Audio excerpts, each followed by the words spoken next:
The content you're about to see contains blurry descriptions and fictional death for the sole purpose of entertaining. If you're a sensitive viewer, you might have nightmares.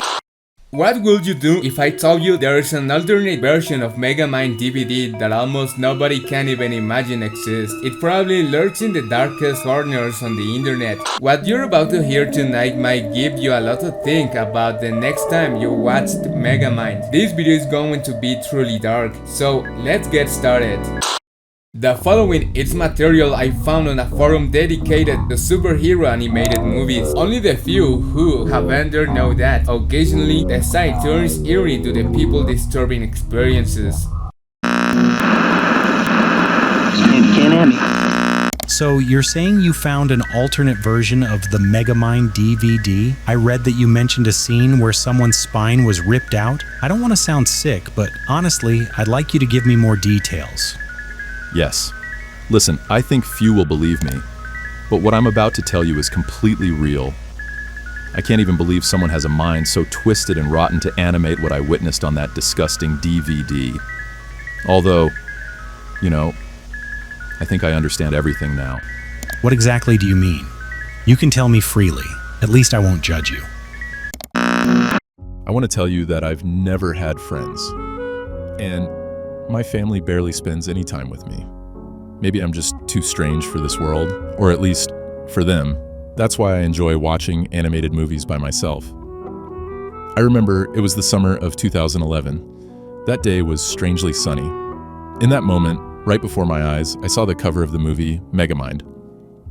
It had been released only a few months prior. I recalled the plot about the misunderstood villain and the frustrated superhero. It seemed perfect to me, as that was exactly what I had planned, watching the movie on my DVD player. I admit that at this point, I felt a shiver run down my spine. Just as I placed the disc into the player and prepared to watch my long-awaited movie, I thought to myself that either way, I had nothing better to do and no one who wanted to spend time with me. This is where it begins, the thing that, to this day, I haven't been able to forget.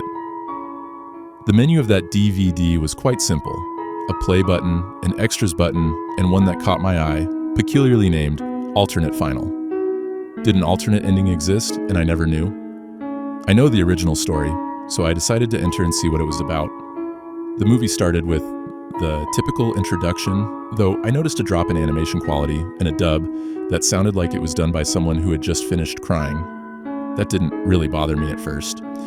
The first anomaly happened when Megamind explained how he got to Earth. Remember that scene where Megamind first meets Metro Man?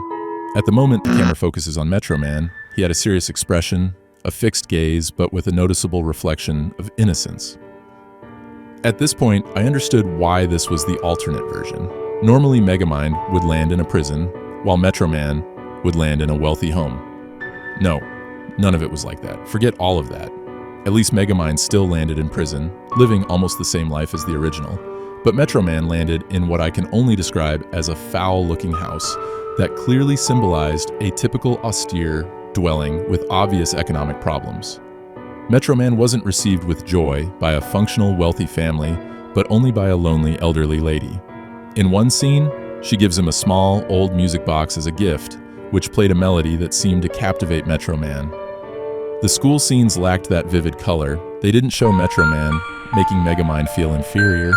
Instead, both Metro Man and Megamind felt like beings who didn't belong there.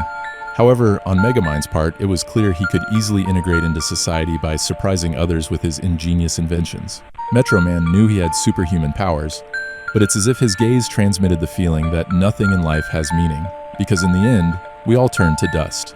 At least, that's what his eyes made me feel. Suddenly, a scene is shown that clearly represents the pain of watching his decaying surroundings, seeing how that old lady who decided to give him a home is growing weaker and sicker. Looking at his poor gray house, all of this pushed him to want to get ahead. That day, he decided he would use his super abilities to help others and thus earn money, fame, and recognition to eventually escape poverty. He was driven by a search for validation through good deeds, rewarded by society's praise. I remember at that moment, there is a camera transition that says, 30 years later. In that scene, Metro Man can be seen leaving a flower at a cemetery on the grave of the woman who was his adoptive mother. He then flies off to the inauguration of his museum.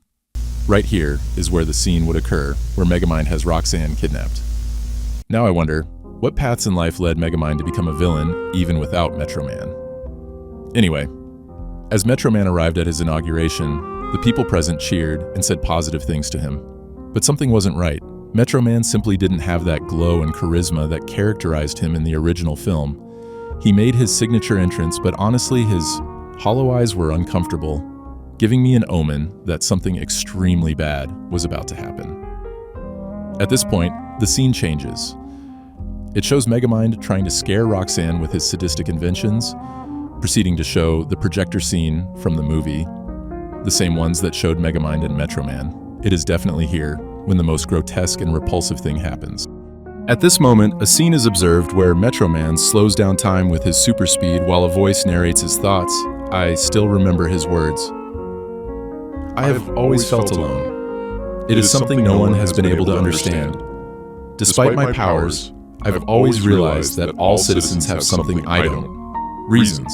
My life has simply been about looking for reasons why I should be the good guy, to be who I am. Pretending I really care about a society that has turned its back on how I feel, and they only care about me because of what I have to give. If I didn't have powers, they would leave me alone. Everyone has someone. Everyone receives affection. Just look at their faces. Even though they've gone through hard times, none are capable of understanding me. Why should I be the hero? Who decided for me? Why not instead make them feel my pain in their own flesh? What followed next were definitely the worst scenes I could have imagined seeing that day. I remember it only made me feel even more depressed. Metro Man, in an unexpected way, while time was still slowed, proceeded to tear the citizens apart alive at random. He punched through some of their heads, showing brains flying out, frozen in the air in a very detailed way. Others he simply pierced through the abdomen to pull out their intestines. Among them was the man who was supposed to be Titan, but he ended up headless. Metro Man's facial expression was pure rage, something I couldn't easily describe. It was simply cruel. I wondered, why would a hero do this? I was disturbed by the creatively sadistic ways Metro Man began to use against the people. He flew some high into the sky so they would suffer a powerful fall that left them unrecognizable. Others who were simply walking, he placed on the edges of precipices. He even put one citizen on top of a meat grinder. Now it seems absurdly and unnecessarily bloody to me. I think whoever made this is truly mentally ill, almost as if they did it for fun. His last three victims were the mayor, whose head was crushed by Metro Man's own hands, Minion, who was thrown into the depths of a volcano, and finally, Roxanne. But for some reason, with Roxanne it would be different. He wanted the remaining inhabitants to witness the dark side of a hero. So he decides to go for Roxanne and stops using his super speed. In a disturbing scene, Metro Man is shown grabbing Roxanne's head with one hand while grabbing her lower extremities with the other. In front of the news cameras and all the people who were barely trying to understand what was happening, he proceeded to tear Roxanne's head from her body, spine, and all. The sounds of Roxanne's bones breaking truly traumatized me. The scene looked eerie, the gray, almost stormy sky, and Metro Man turning the headless body so the blood would fall like raindrops over the terrified people who began to run in panic. Megamind was paralyzed. His dehydrator gun fell to the ground. He, who in the original movie had always dreamed of being the greatest villain in Metro City, realized there was nothing he could do against the true evil or madness of a man he once considered a hero. Metro Man, covered in blood and traces of human viscera, with eyes of hellish anger and no spark of innocence left, looks directly at Megamind. Metro Man, you didn't need to do that. You don't need to annihilate innocence. I know there is still goodness in you. I'm sorry for not understanding you. I too was looking for something to give my life meaning. I know existence is hard, especially when the world can seem so corrupt and cruel to those of us considered different. Sometimes it's just about feeling good about who we are. Do you think I haven't reflected on that? Of course I have. But this world has done nothing but reinforce the idea that I am completely alone in this existence that is only temporary. I remember, in this scene, Megamind looks with fear at Roxanne's severed head lying on the ground next to him, and he can't help but cry. At that moment, on a small radio in the observatory, a music box melody begins to play, one that Metro Man immediately recognized. A spark of remorse brings Metro Man back to reality, and he realizes the horrific acts he had just committed. A scene follows where he kneels before what was left of Roxanne's remains, bowing his head and questioning himself.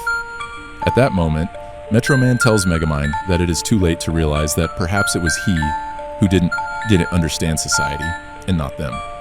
So, in a very dark and cloudy scene, Metro Man decides to fly into space with the intention of self-destructing by being swallowed by a black hole. Meanwhile, a series of scenes and memories pass through his mind, all those faces he once made smile with his acts of kindness and heroism. Suddenly, they show a final scene where his eyes close tightly before finally being consumed.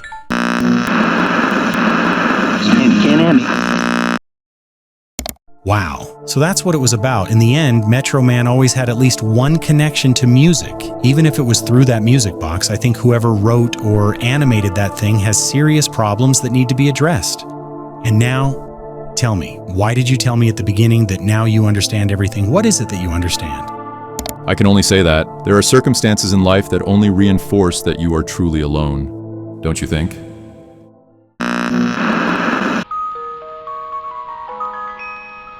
In this alternate version, for obvious reasons, the events with Titan never happened, nor do most of the canonical events of the original movie. To this day, only that individual was able to witness such that animation, although other testimonies exist which claim to have seen it, though with slight variations. What you heard in this video was an idea that came entirely from my thoughts, although the character I admire most in all existence is Metro Man. I imagined an alternate version of what would happen if the level of frustration and crisis reached a critical point. Please tell me in the comments if at any point in the story you felt identified with Metro Man or any other character in this depressing story. So see you in the next video.